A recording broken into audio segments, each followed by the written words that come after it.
Russia's masterly victories over the Hun at Stalingrad and in the Caucasus make it almost certain those overwhelming Soviet campaigns were planned as long ago as last autumn, when these pictures were taken. They show units of the Red Army fighting in the defensive phase of their grand strategical plan, now carried to such a magnificent climax.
But the Red Army's deeds are only one side of the story.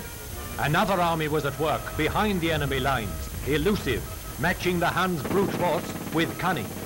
The Russian guerrillas gave their enemy no respite from battle.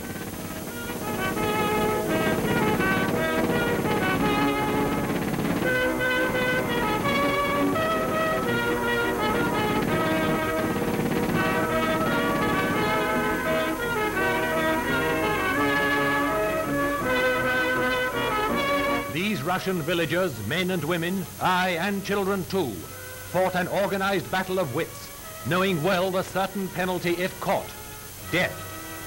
As this Nazi spy discovered, the motto of the guerrillas is, no quarter expected, no quarter given.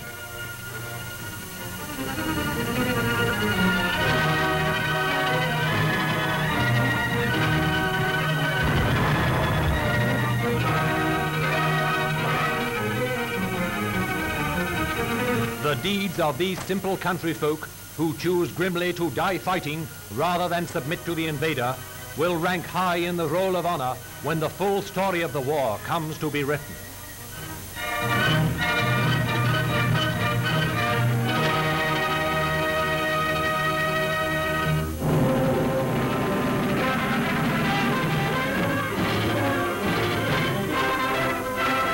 Unshaven, emaciated, fever-ridden, yet still tough as Australia makes them.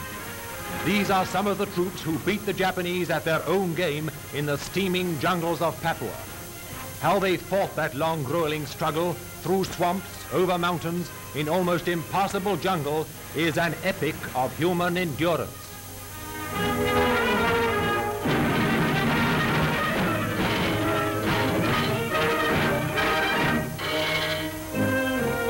The Australians are loud in their praises of the Papuan natives, who uncomplainingly carried every item of equipment over country where roads are almost unknown.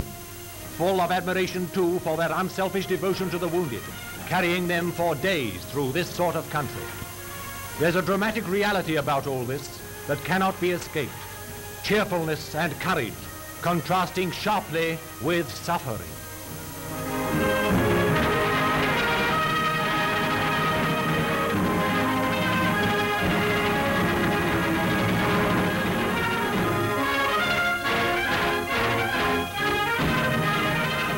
Rain sheeting down every day, monotonously from the sultry tropic skies, turning everything to a sea of mud.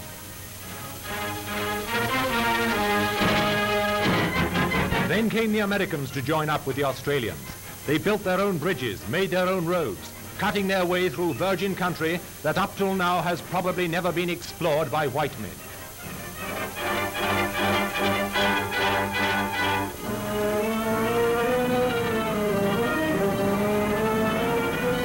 Much of the urgent supplies were dropped from Douglas transport planes flown by men of the Royal Australian Air Force.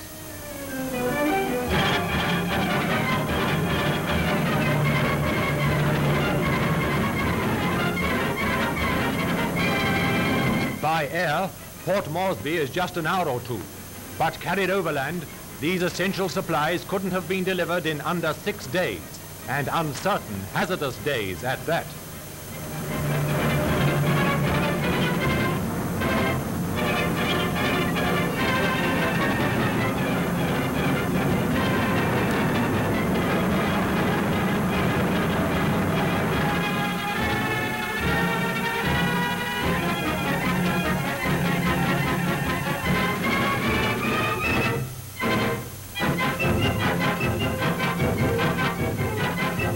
Fresh troops of the AIF, with splendid battle records won in the deserts of the Middle East.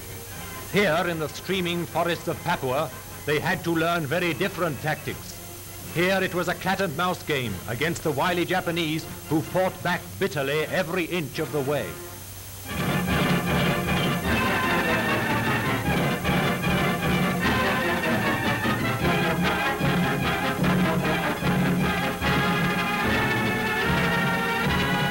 Here in Papua, it was kill or be killed.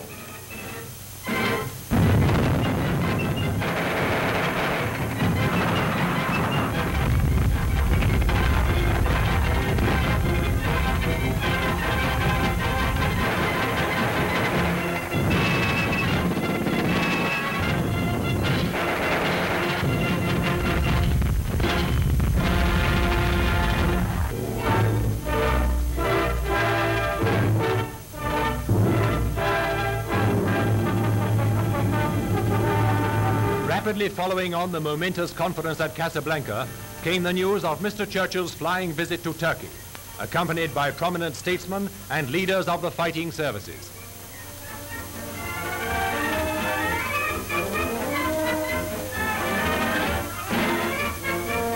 At Adana, he was joined by the British ambassador to Turkey, Sir Hugh Knatchbull Hewson.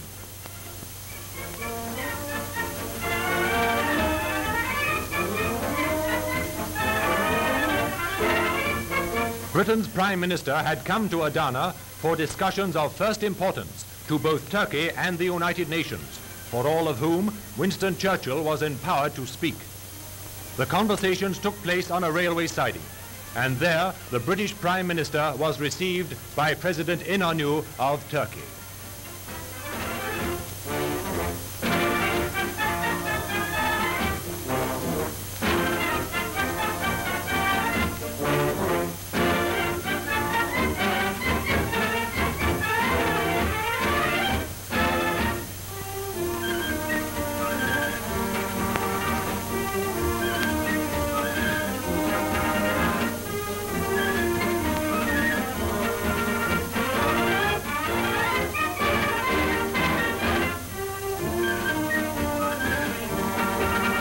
Turkey has never disguised her resolve to resist with all her power aggression from any quarter.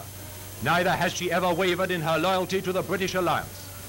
The official communique on this visit said that agreement was reached on the manner in which Great Britain and the United States would be able to help Turkey materially to consolidate her own general defensive security.